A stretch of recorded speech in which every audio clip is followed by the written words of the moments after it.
Hello again! In this video we'll be covering the Primaris Space Marines. As I've already covered the mechanics of Space Marines and they basically all carry over, we can dive straight into the review, if it weren't for some of the addendums I need to make to the previous video. So Stern Guard Veterans. Yeah, I don't know how I missed these guys. My brain must have turned off while going through the codex. I think they fit comfortably into 3 stars.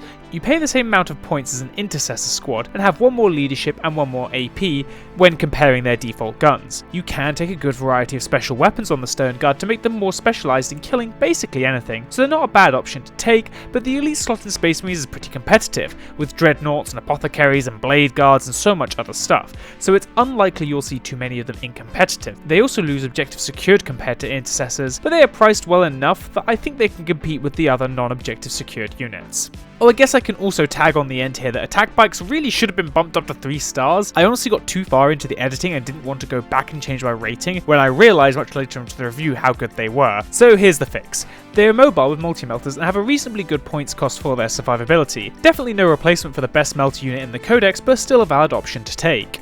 Before we begin, I'll go over the star ratings again. A 1-star unit is an underpowered unit. It doesn't perform particularly well and probably requires a significant buff. 2-star units are situational and typically have very narrow uses or get outclassed by other options most of the time. 3 stars are middle of the road units, not underpowered, but either have units that perform their job better or don't quite fit into most competitive armies. 4-star units are competitive tech choices. They either appear in a fair few competitive lists or have the potential to show up in future competitive lists. Finally, 5-star units are solid competitive options. They are either a core part of competitive armies or a part of a particularly powerful strategy. Oh, I'm also changing the format for these videos. I'm going through the units in the codex from start to end instead of 1 to 5 stars. I'll be giving the time references by the detachment slot instead of their star rating now. So, let's begin with the Primaris Captain. Now, there are actually 4 different variants of the Primaris Captain, which I'll actually split into 3 different entries for this video. It'll make sense when I go over them. So, the regular Primaris Captain gets a nice 3 stars. They're a solid option for giving out the reroll to hit aura and are pretty tanky with a nice 4-up invulnerable save. What makes them weaker than their non-Primaris counterpart is the lack of high mobility either from a bike or a jetpack. This means you're stuck with the Captain's 6-inch move, which while isn't awful, prevents you from either charging the Captain in to kill things by himself or prevents him running around the board and handing out the buff aura to the units that require it the most. The weapon options are also much more limited when compared to the regular Captain.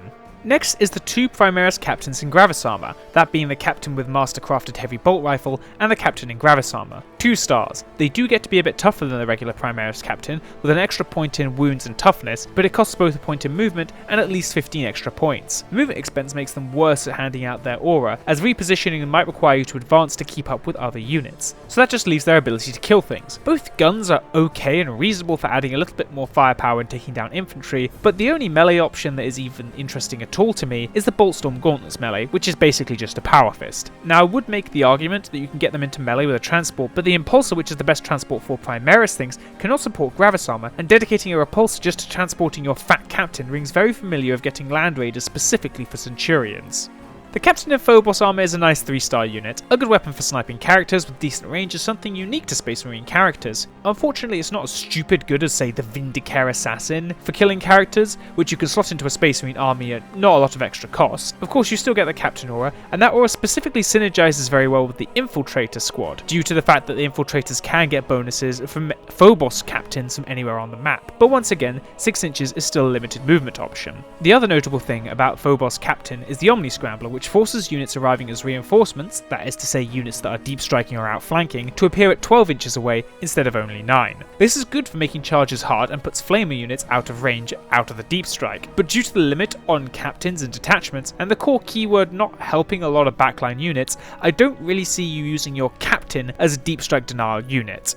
Primaris Lieutenants come in 3 different flavours as well, the regular, Phobos and Reaver variants. The regular Lieutenant comes in at 4 stars, a pretty well priced HQ unit that gives you a nice aura effect. It compares favourably to the non-Primaris variant, with you paying 5 points for an additional attack and wound, with the sacrifice of quite a few equipment options. You do have the option to put a Storm Shield on, which is actually really nice for getting an invulnerable save onto your Lieutenant, but I generally think you want to keep them for the purpose of wound rerolls and throw a Stalker Bolt Rifle on them to pew pew at some bad dudes. Next is the Reaver Lieutenant, which is another 4-star unit. For the same price as the regular Primaris Lieutenant, you basically lose all your good melee and ranged options, get a good pistol, and then an anti-leadership aura as well. If you throw them next to some melee units and you all pile in together, you can more reliably force units to take combat attrition tests. It's not costing you anything to take them, so I imagine the choice between this and the regular Primaris Lieutenant is just personal preference. The last lieutenant, the Phobos Lieutenant, is 3 stars. I don't see why you'd prefer this over the faster jetpack lieutenant. There is some slight Phobos synergy, but you also get that with the Reaver Lieutenant. Still, he's a lieutenant, and he does that job perfectly fine, and at only 5 points more than the other lieutenants, it's not going to cost you the game taking them.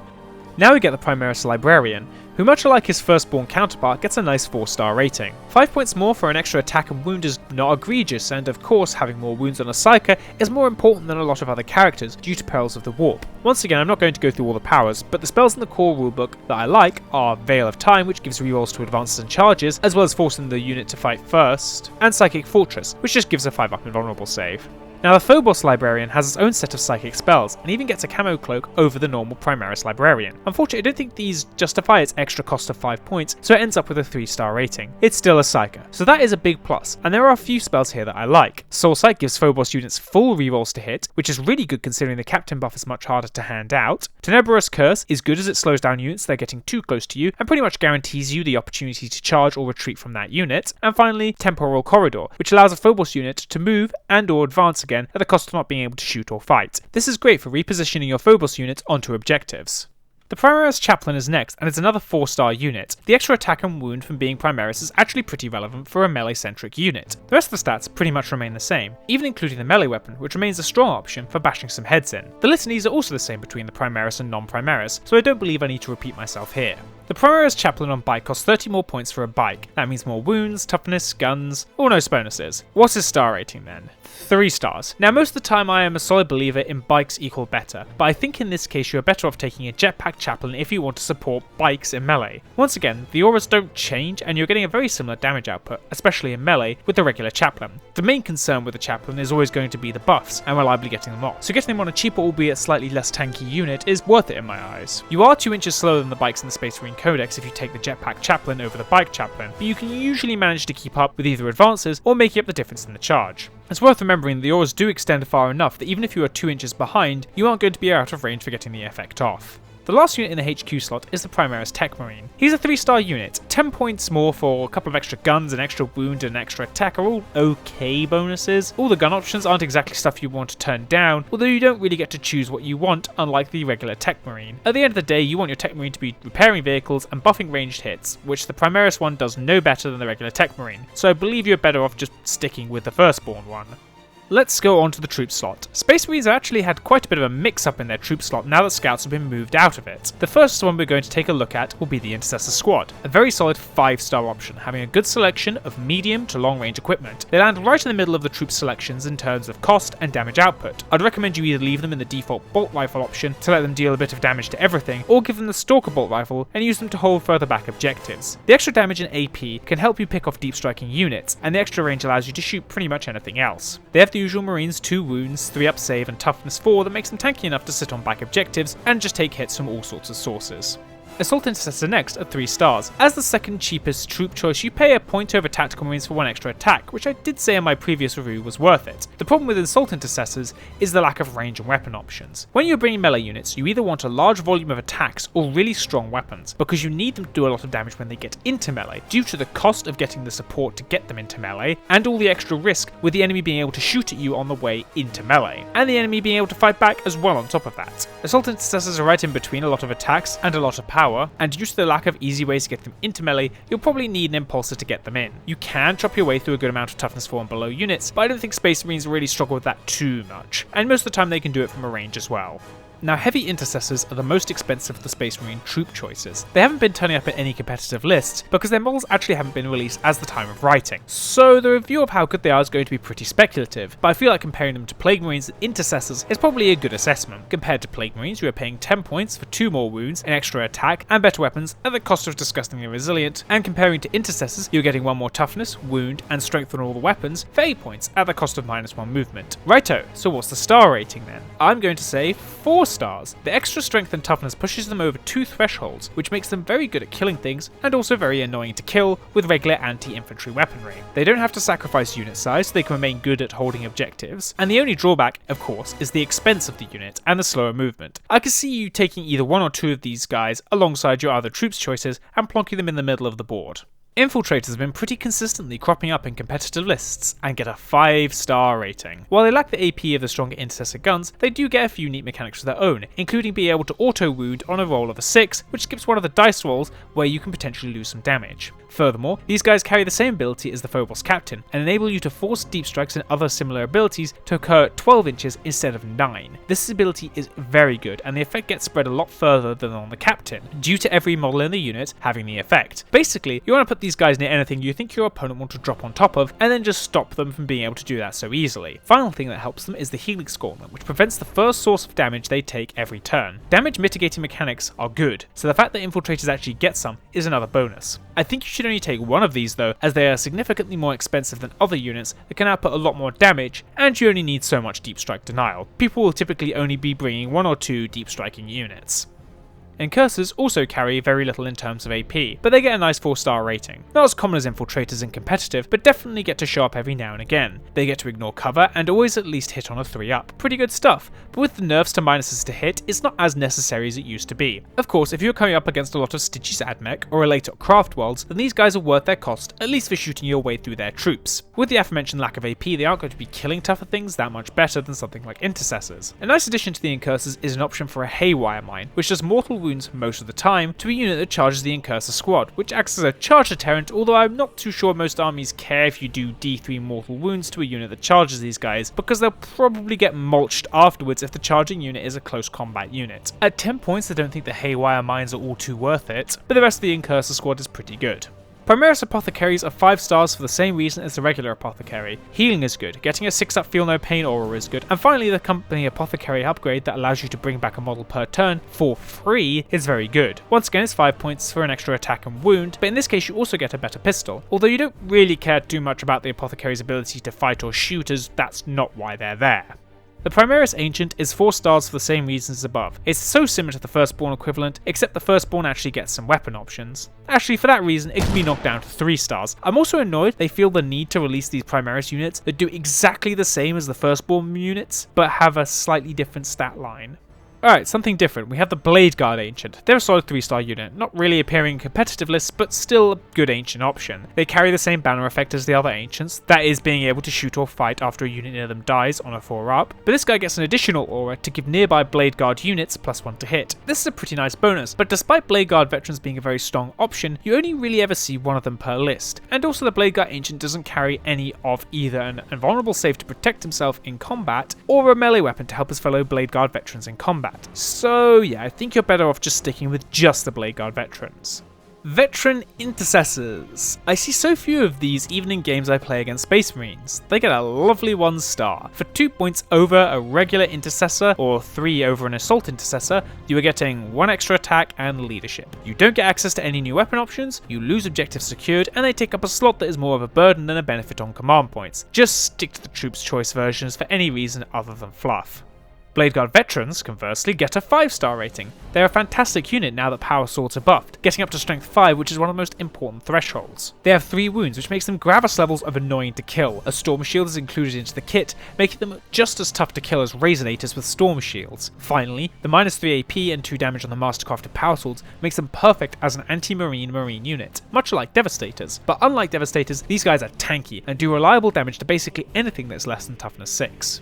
The Judicar is next. There are 2 things that I like characters to do. Have a strong buff or debuff effect, and be able to punch or shoot things. In the punching department, the Judicar is great, but in the buff department, 3 stars. The Executioner Relic Blade is a strong weapon, being able to bash heads in very well. I'd say it comes about on par with the Power Fist, because the rolls actually have the same probability for Toughness 4 and Toughness 7, which are quite common toughness levels, assuming the Power Fist is coming from a Strength 4 unit. For a few of the other ones though, the Judicar's weapon is probably the better option. The Judicar also gets a 4-up invulnerable save in melee, which makes him pretty hard to kill when he's in there. Problem is, he's 85 points, and fighting and surviving well is something that a lot of units can do. So we move on to his ability, which forces an enemy unit near you to fight after every other unit in your army has fought. Offensively, this ability is useless, seeing as you always get to attack first off the charge, so this is a charged Tyrant. Against a shooting army, he does nothing, and against a melee army, they'll either have characters of their own or enough units, so that stalling one of them won't matter too much. Furthermore, you can just avoid the Judicar if they are fast enough with bikes or have deep striking units. Of course, you keep the Judicar near a good melee unit, but also a unit that a melee army needs to charge, you can make good use out of them.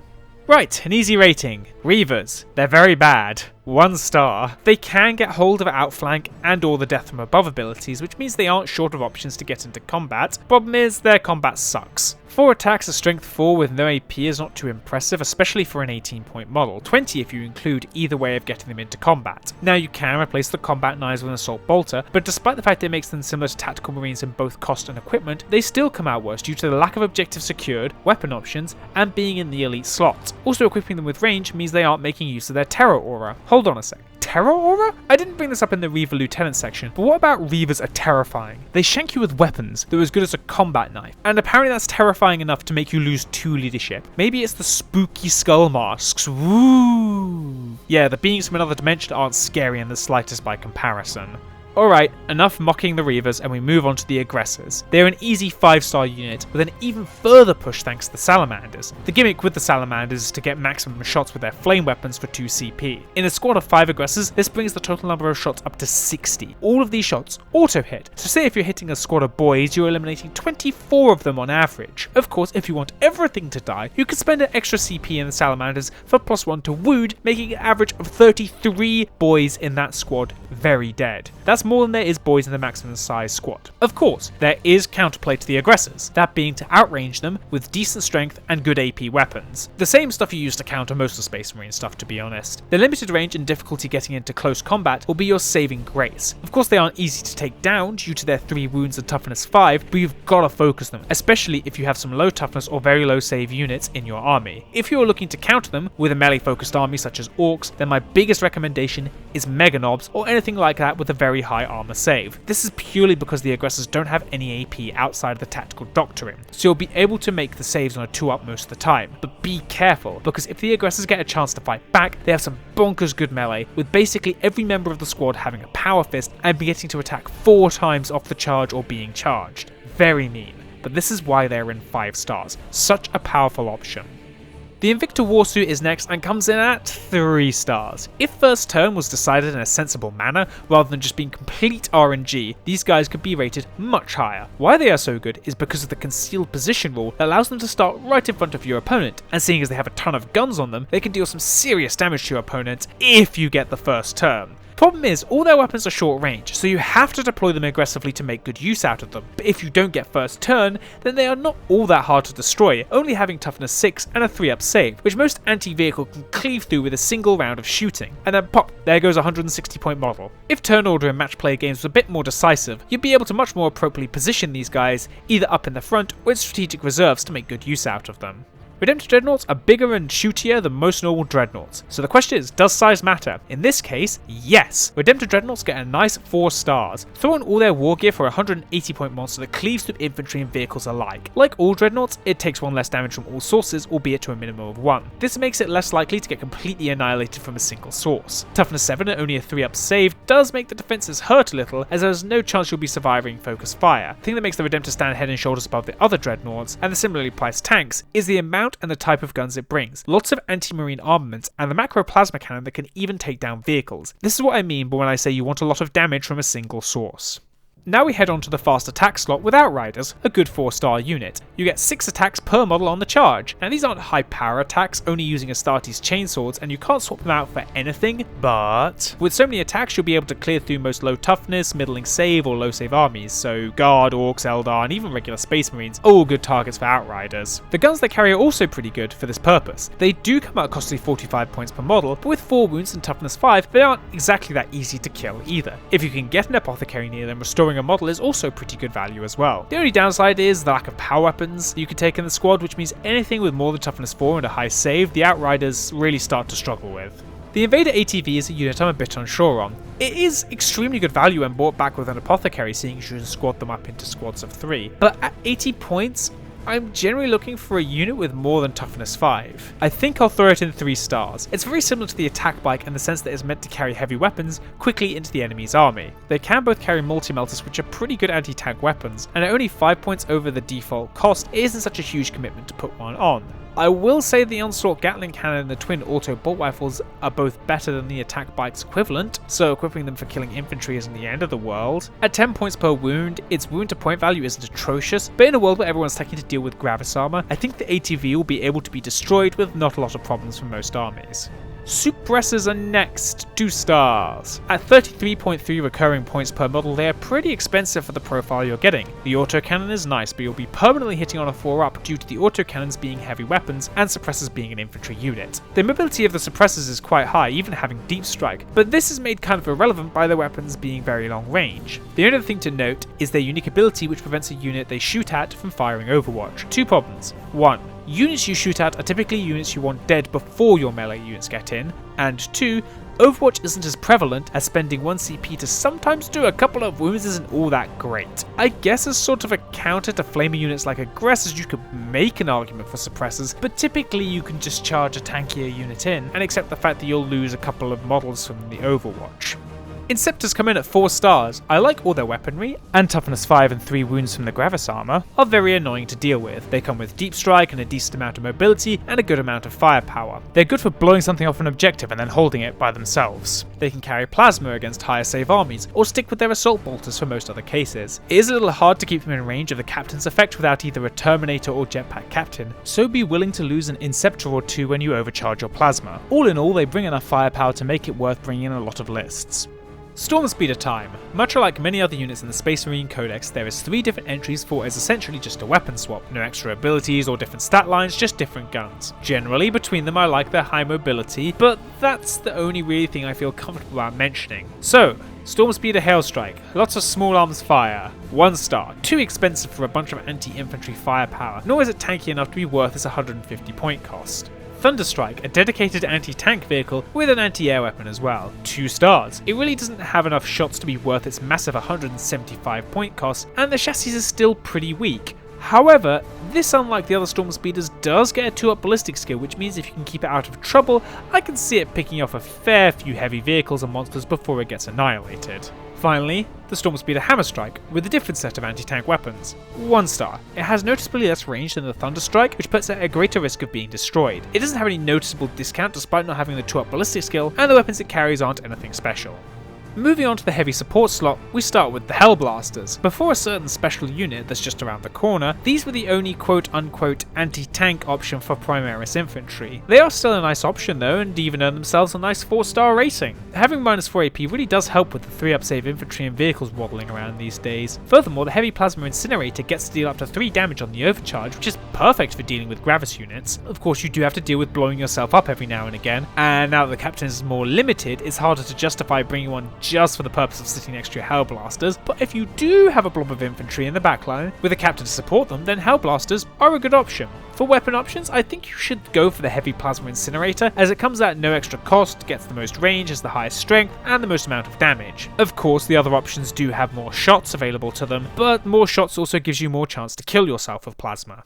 Eliminators are your premium way of dealing with characters. 4 stars. A very strong and versatile squad. They have one of the better sniper rifles in the game because it's not just designed for killing characters. They also have the option to use their blast mode, which helps them deal with infantry squads. Having strength 5 and some AP on most of their sniper shots also makes them stand above a lot of other sniper rifles. They can choose to ignore cover bonuses, get multiple shots with blast, or get the normal mortal wounds on wound roll of 6s. But that's just their default equipment. The Instigator bolt rifle, which you can give the sergeant, allows you to move after you've shot, assuming you aren't in melee, which is great for keeping your snipers well protected. If you want to pull off a move shoot move strategy, you will have to bear in mind that all of the Eliminator's weapons are heavy, so they will suffer the -1 to hit. But as they have a 2-up ballistic skill and an option to shoot on one of their sniper rifles that gives them +1 to hit, I don't think you're going to have too many problems with that. The last thing to talk about the Eliminators is the las fusel which they can carry, which is a very nasty anti-tank option. Why a sniper squad get access to this is a bit beyond me, but if you want to pop up in front of your opponent turn 1 and blow a tank up, you can do that with these guys, because did I forget to mention, these guys have the concealed positions rule, which allows you to start 9 inches away from your enemy's deployment zone. Obviously doing this does put them at a decent amount of risk, like I mentioned in the Invictus Warsuit section.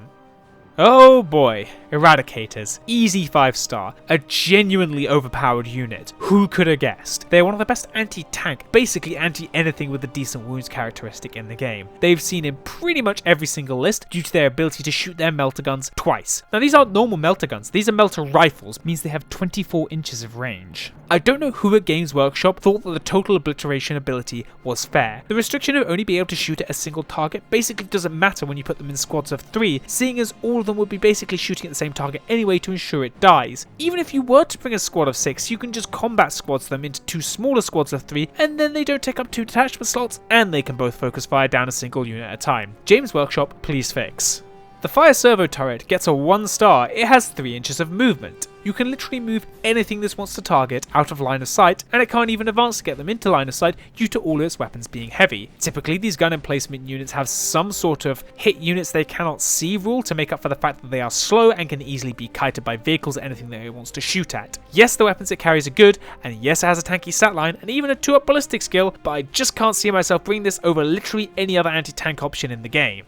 Now for another trio, gladiators this time, there's Lancer, Reaper and Valiant. Generally they all have toughness 8, decent number of wounds and a 3-up save. The lack of invulnerable save does hurt such expensive units like this, so bear that in mind. Let's start with the Lancer. It probably is the most all-rounder of the trio of tanks. 2 stars. When doing the maths for this one, it never worked out as the most favourable of the 3 tanks. I do massively prefer this thing's main gun over the other 2 because of the consistent damage, but half the number of shots of the Valiant, I don't really see a good reason to take this as an anti-tank option. As for anti-infantry, it gets outclassed by both the Valiant and the Reaper, which is a little embarrassing. The relatively low number of shots and the complete lack of AP on its grenade launcher or bolt guns are really what's letting it down. At least this thing is the cheapest of the 3 and it has the longest range main gun, which also gets a +1 to hit. The Reaper is next with an astonishing 24 shots off of its twin Gatling cannon, making it designed for killing infantry. 2 stars as well. Against anything more than toughness 5, this thing will really struggle to kill. Now this is an anti-infantry unit, so that means it should be shooting at things at toughness 5 and lower, and for that purpose it's quite good. Against low save things like orcs or guardsmen, this thing will mop up most of them in a single round of shooting. Problem is, Space Marines already have ways of doing this with units like aggressors.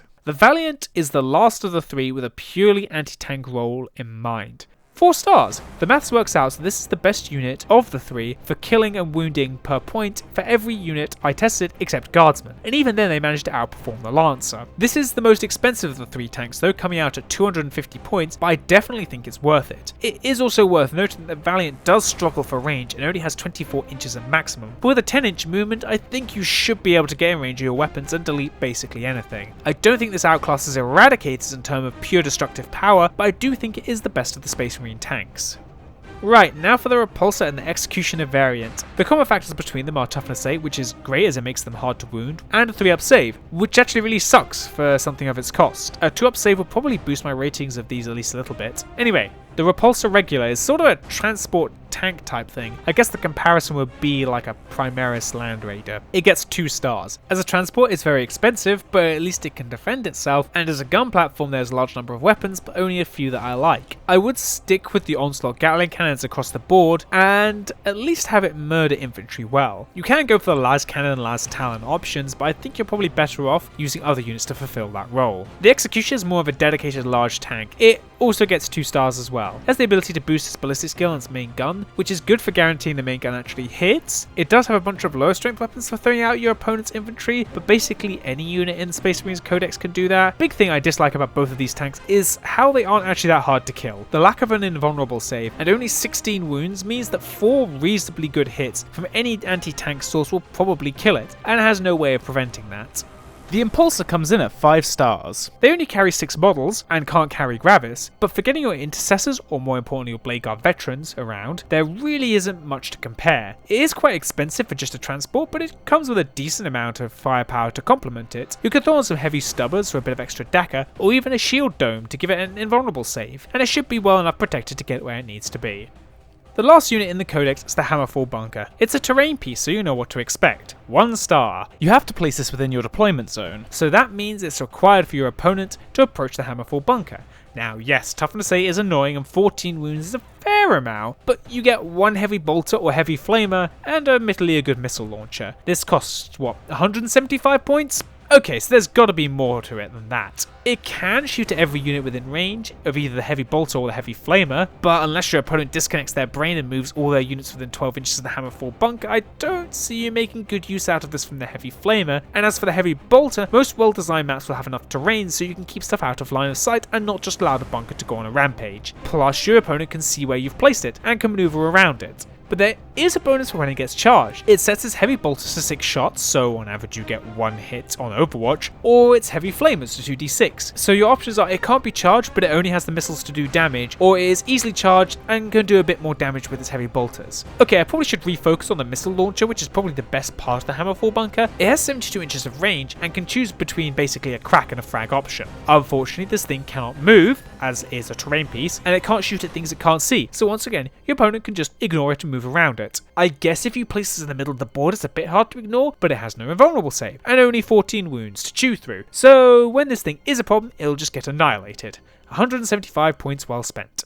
So what have we learned today? Firstly, Gravis armor is bullshit and seriously needs a nerf. Secondly, Primaris have a good all-round selection of units, and I think more armies should strive to have such a well-rounded roster. Not necessarily in the same style as Primaris, but definitely push to be more balanced. There's definitely standout units, especially Gravis stuff, but there's not too many that fade into the background either. Before we tie up the video and go on to all the YouTube shilling out stuff, I'd like to mention that I have a Discord channel now, where you can discuss my videos, play games with me and other fans of my videos, post pictures of your armies, or just generally have a good time. There'll be a link to the channel in the description below. Furthermore, I should have the channel join feature set up by the time of this video, so if you feel like donating to the noble cause of incorrectly rating Warhammer 40k units, then feel free to chuck a couple of quid my way. I set the tiers to a nice low amount so it costs you less than a Tesco's meal deal to get access to my epic emotes, and the feeling that you're helping me out making my dream of becoming a YouTube extraordinaire come true. Alright, I'd like to thank you for sitting through my Space Marine review. I think the next one will be Tyranids, seeing as most people were okay with me doing codexes from the previous edition, and that seemed to be the most requested. If I do get my hands on the Death Guard book, I'll probably do that one soon after. I am looking forward to rectifying one of my most incorrect videos, so yeah, if you enjoy these videos and want to see more of them, hit the like button, share with friends, and comment down below, and dab on that subscribe button. Finally, in all seriousness, I'd like to thank you all very much for watching this video.